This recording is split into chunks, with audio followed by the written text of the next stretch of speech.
அலைக்கும் வரஹ்மத்துல்லாஹி வபரகாத்துஹு. இது ஃபேஷன் கார்னர் நடத்தும் தினமும் ஒரு பயான் நிகழ்ச்சி.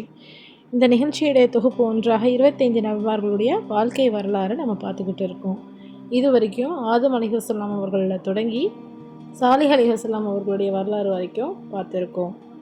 நேற்று பயானில் நம்ம பார்த்தது என்னென்னா, நபி சாலிஹ் அலைஹிஸ்ஸலாம் அவர்களுடைய வரலாறையும் சமூக கூட்டத்துடைய அகந்தையையும் அல்லாவுடைய ஒட்டகத்தாட்சி இறுதி எச்சரிக்கையும் பார்த்தோம். இன்று இன்ஷா அல்லா நபிமார்களுடைய தந்தை தௌஹீதின் கொடியேற்றி அல்லாவின் நெருங்கிய நண்பர் நபி இப்ராஹிம் அலைஹிஸ்ஸலாம் அவங்கள பற்றி தான் பார்க்க போகிறோம். நபி நூஹ் அலைஹிஸ்ஸலாம் அவருடைய காலத்திற்கு பிறகு 1263 ஆண்டுகள் கழித்து பிறந்தவர் தான் நம்ம இப்ராஹிம் நபி. இவர் நூஹ் நபியுடைய மகன் ஷாம் அவர்களுடைய 5வது தலைமுறையில் பிறந்தவர். ஹவ்ரான் பகுதியில் பாபிலுங்கிற நாட்டில் பிறந்தவர் தான் இவர். இவருடைய தந்தை பேர் பார்த்தோன்னா தாராஹ், அதாவது ஆஷர்னும், தாய் லயூதானும் சொல்கிறாங்க. நபி இப்ராஹிம் அலைஹிஸ்ஸலாம் அவங்க வாழ்ந்த காலம் சாதாரண காலம் அல்ல. அந்த உலகம் முழுவதும் சிலை வழிபாடு, நட்சத்திர வழிபாடு, சூரியன் சந்திரன் வழிபாடுன்னு எல்லாத்தையும் வழிபட்டுட்டு இருந்தாங்க. அரசனை தான் கடவுள்னு நம்பிக்கிட்டு இருந்தாங்க. அவர்கள் கல்லை பார்த்து கும்பிட்டார்கள். ஆனால் அந்த கல் தன்னையே காப்பாற்ற முடியாத நிலையில் இருந்துச்சு. ஒரு நாள் இப்ராஹிம் அலைஹிஸ்ஸலாம் அவங்க சிந்திக்கிறாங்க. வானத்தை பார்க்குறாங்க. ஒரு நட்சத்திரம் பிரகாசிக்குது. அப்போ அவங்க சொல்கிறாங்க, இது என் இறைவனா? ஆனால் இது சில நேரத்தில் மறைஞ்சிடுது அப்படின்னு சொல்கிறாங்க. மறையும் ஒன்று எப்படி இறைவனாக முடியும் அப்படின்னு அவங்களுக்குள்ளேயே கேள்வி கேட்டுக்கிறாங்க. பிறகு சந்திரனை பார்க்குறாங்க, பிறகு சூரியனை பார்க்குறாங்க. அனைத்துமே மறைஞ்சிடுச்சு. அவர் அப்புறம் உணர்றாரு, மறையும் ஒன்று எப்படி இறைவனாக முடியும்னு உணர்றாரு. அதுக்கு பிறகு உண்மையான இறைவனை தேடுறாரு. இப்ராஹிம் அலைஹிஸ்ஸலாம் அவர்களுடைய குணாதிசயங்கள் பார்த்தோன்னா, விருந்தாளி இல்லாமல் உணவே உண்ண மாட்டாங்க. அவருடைய 80 வயதிலையும் கூட கத்னா செய்பவர்களாக இருந்தாங்க. மிஷ்வாக் பயன்படுத்தியவராக இருப்பாங்க. தூய்மையை கற்றுக் கொடுக்கிறவராக இருப்பாங்க. சுன்னத் வாழ்க்கையின் முன்னோடியாக திகழ்ந்தவர் தான் இப்ராஹிம் அலைஹிஸ்ஸலாம். இப்ராஹிம் அலைஹிஸ்ஸலாம் அவர்களுடைய தந்தை ஒரு சிலை வடிவமைப்பாளராக இருந்தாங்க. அந்த ஊரில் உள்ள சிலைகளெல்லாம் வடிவமைப்பவர்கள் இவங்க தான்.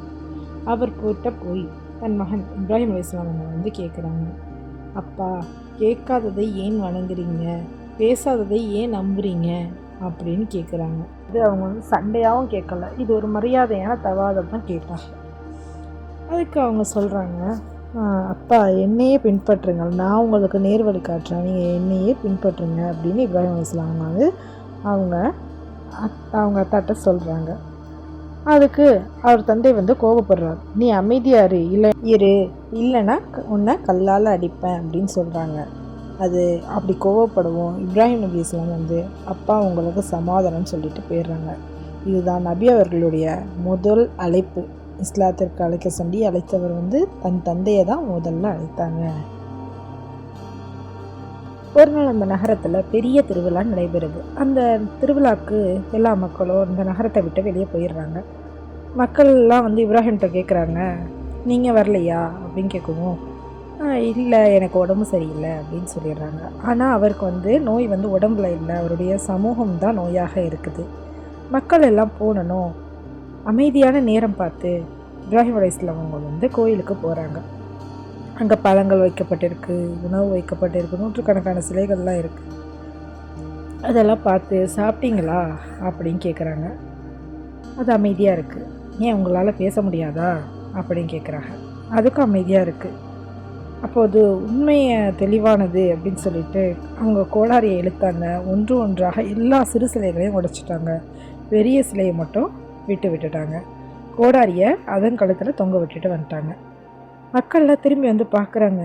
கோவில் நாசமாக இருக்கிறது. அவங்க அதிர்ச்சியில் இருக்காங்க. இதை யார் செஞ்சது அப்படின்னு சொல்லுவோம். சில பேர் சொல்கிறாங்க, இப்ராஹிம்ங்கிற ஒரு இளைஞன் தான் இதை பற்றி பேசிகிட்டு இருந்தான், இப்போ அவன் தான் செஞ்சுருப்பான்னு சொல்லுவோம். அவனை கூப்பிட்றாங்க. இப்ராஹிம் அலைஹிஸ்ஸலாம் அவரை கூப்பிட்றாங்க. அவங்க அமைதியாக நிற்கிறாங்க. நீங்கள் தான் இது செஞ்சதா அப்படி கேட்கவும், அந்த பெரிய சிலைகள்கிட்டே கேளுங்களேன், அது கூட செஞ்சுருக்கலாம்ல அப்படின்னு கேட்குறாங்க. அந்த ஒரு வசனம் மக்களை எல்லாரையும் ஒரு நிமிஷம் சிந்திக்க வச்சிச்சு. அவங்க சொன்னாங்க, அதெல்லாம் பேச முடியாது அதனால் அப்படின்னும். அப்போ ஒரு உடனே கேட்குறாங்க, பேச முடியாததே எப்படி கடவுள்னு சொல்கிறீங்க அப்படின்னு கேட்குறாங்க. உண்மை வென்றது, ஆனால் அகந்தை மீண்டும் எழுந்தது. அவர்கள் உண்மை தெரிந்ததும் மறுத்தாங்க. அதுக்கு பிறகு உண்மை பேசினாலே உலகம் கைத்தட்டாது, சோதிக்கும். அதுதான் நடந்துச்சு இங்கேயும். அந்த நாட்டோட அரசன் நம்ருத்துங்கிறவன் அவன் தன்னை தான் கடவுள்னு கூறணும்னு சொல்லிட்டு எல்லாத்தையும் சொல்லிகிட்டு இருக்கான். இப்ராஹிம் அலைஹிஸ்ஸலாம் வந்து நம்ரூத்கிட்ட போய் நேராக சவால் விடுறாங்க. என் இறைவன் எனக்கு உயிர் கொடுக்குறான், அவன் தான் என்னை மௌத்தாவும் ஆக்குறான் அப்படி சொல்லவும், நம்ரூத் வந்து 2 கைதிகளை கொண்டு வராங்க. ஒருத்தனை கொண்டுடுறாங்க, ஒருத்தனை மட்டும் விட்டுடுறாங்க. நானும் உயிர் கொடுத்துட்றேன் அப்படின்னு சொல்கிறான். அவன் ஓ அப்படியா அப்படின்னு சொல்லிட்டு இப்ராஹிம் அலைஹிஸ்ஸலாம் வந்து அல்லாஹ் வந்து சூரியனை கிழக்கிலிருந்து எழுப்புகிறான், நீ மேற்கிலிருந்து எழுப்பு பார்ப்போம் அப்படின்னு சொல்கிறான். அதுக்கு அவனுக்கு ஒன்றும் பதில் சொல்ல முடியல. அவன் மௌனமாக இருக்கான். குர்ஆன் சொல்கிறது, அவன் திகைத்து போனான். இப்ராஹிமை உயிருடன் எரித்திடுங்க அப்படின்னு அவன் முடிவு செய்கிறான். நாட்கள் முழுவதும் மக்கள் வந்து மரக்கட்டையை சேகரிச்சுட்டு வந்தாங்க. வரலாற்றிலேயே பெரிய நெருப்பு அதுதான். அந்த நெருப்பு அருகே கூட போக முடியல. அதன் ஒரு பெரிய எரிக்கலமை கட்டினாங்க. இப்ராஹிம் அலைஹிஸ்ஸலாம் வந்து அதில் கட்டப்பட்டாங்க. அந்த தருணத்தில் மலக்குகள் கேட்டார்கள், அல்லாவே உதவி செய்யலாமா அப்படின்னு கேட்குவோம். அல்லாஹ் கூறினான், அவன் என்னிடம் கேட்கின்றானா பாருங்கள் அப்படின்னு கேட்க சொல்கிறாங்க.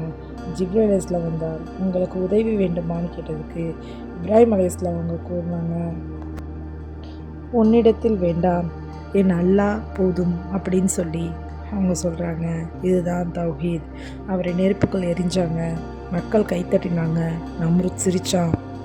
ஆனால் வானத்திலிருந்து ஒரு கட்டளை வந்தது, நெருப்பே இப்ராஹிமுக்கு குளிர்ச்சியாகவும் பாதுகாப்பாகவும் இரு அப்படின்னு. அடுத்த நொடி நெருப்பு வந்து தோட்டமாக மாறிச்சு, தீ வந்து குளிர்ச்சியாக வந்துச்சு, மரணம் வந்து பாதுகாப்பாக மாறிச்சு. இப்ராஹிம் அலைஹிஸ்ஸலாம் அவர்கள் வந்து நெருப்புக்குள்ள ஒரு அமைதியாக உட்கார்ந்துருந்தாங்க. மக்கள் அதிர்ச்சியாக இருந்தாங்க. நம்ரூத் தோல்வி பெற்றாங்க, உண்மை வெற்றி பெற்றது. நபி இப்ராஹிம் அலைஹிஸ்ஸலாம் அவர்களுடைய வாழ்க்கை ஒரு சாதாரண குடும்ப வாழ்க்கை இல்லை. அல்லாஹ் வந்து உலக வரலாற்றிலேயே மாற்றப்போகும் குடும்பமாக இதுதான் அமைச்சான். முதல்ல வந்து அவர் வந்து ஹஸ்ரத் சாரா ரலியல்லாஹு அன்ஹு அவர்களை வந்து திருமணம் செய்தாங்க. அவரை பார்த்தோன்னா உயர்ந்த ஈமான் கொண்டவர்களாகவும் கணவருடைய தௌஹீதில் போராட்டத்தில் துணை நின்றவர்களாகவும் இருப்பாங்க. பல வருடங்கள் குழந்தை இல்லாமல் இருந்தாங்க.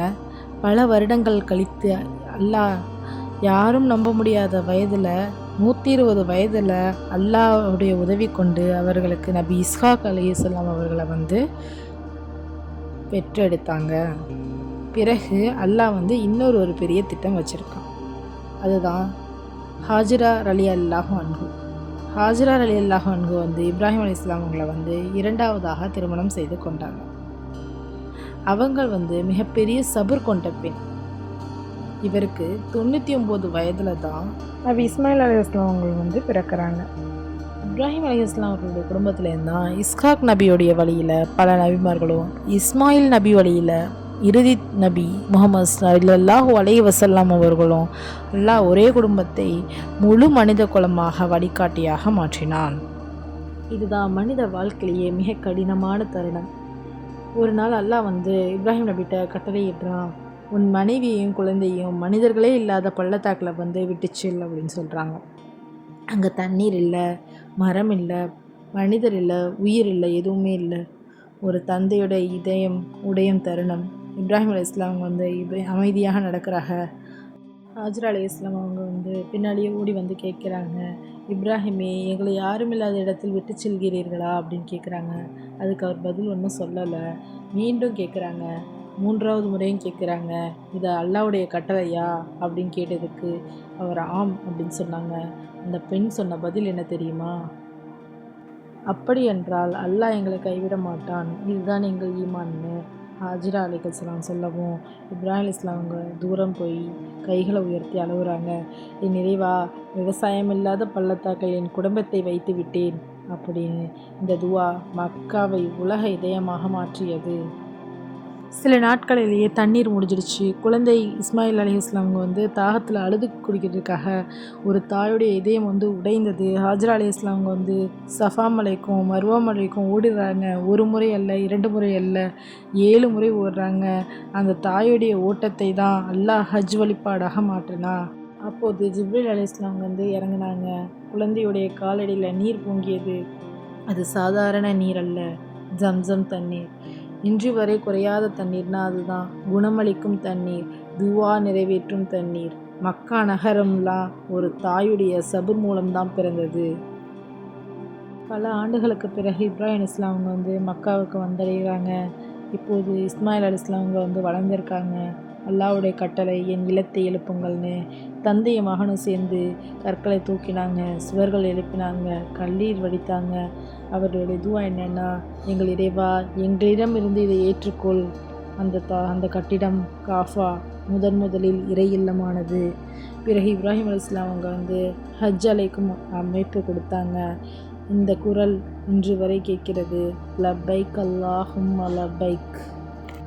ஒரு நாள் இப்ராஹிம் அலைஹிஸ்ஸலாம் அவங்க வந்து தூங்கி கொண்டு இருக்கும்போது அவருக்கு ஒரு கனவு வருது. கனவுல அல்லாஹ்வின் கட்டளை, உன் மகனை பலியிடு அப்படின்னு சொல்லிட்டு. அவர் ஒரு அன்பான மகன், வயது முதிர்ந்த பிறகு கிடைத்த மகன் அவர் தான். அதனால் அவர் எந்த தயக்கமும் அழைக்கவில்லை, மகன்கிட்ட போய் சொல்கிறாங்க. இஸ்மாயில் அலைஹிஸ்ஸலாம் அவர்களுடைய பதில் பார்த்தோன்னா, அல்லாஹ் கட்டளையிட்டதை செய்யுங்கள்னு சொல்கிறாங்க. தந்தை கத்தி எடுக்கிறாங்க, மகன் கழுத்து கொடுக்குறான்.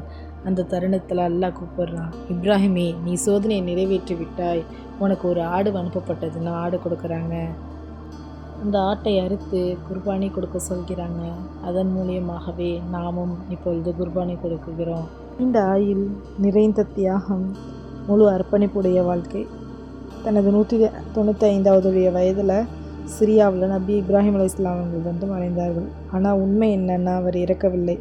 இன்றும் ஒவ்வொரு தொழுகையிலையும் தஸ்பீலையும் ஒவ்வொரு துவாவிலையும் நாம் சொல்கிறோம், அல்லாஹும்ம ஸல்லி அலா முஹம்மதின் வஅலா ஆலி முஹம்மதின் கமா ஸல்லைத வஅலா ஆலி இப்ராஹிம் என்று இப்ராஹிம் அலைஹிஸ்ஸலாம் அவருடைய பெயர் கியாமத் நாள் வரை உயிருடன் இருக்கும். இன்ஷா அல்லாஹ் நாளை பயானில் நபி லூத் அலைஹிஸ்ஸலாம் அவர்களுடைய வாழ்க்கை வரலாற்றுடன் உங்களை வந்து நான் சந்திக்கிறேன். அதுவரை நம் சேனலுடன் காத்திருங்கள். இந்த பயான் உங்களுக்கு பிடிச்சிருந்துச்சுன்னா லைக் பண்ணுங்கள், ஷேர் பண்ணுங்கள், சப்ஸ்கிரைப் பண்ணுங்கள். மறக்காமல் அந்த பெல் ஐக்கானை ப்ரெஸ் பண்ணுங்கள். அஸ்ஸலாமு அலைக்கும் வரஹ்மத்துல்லாஹி வபரகாத்துஹு.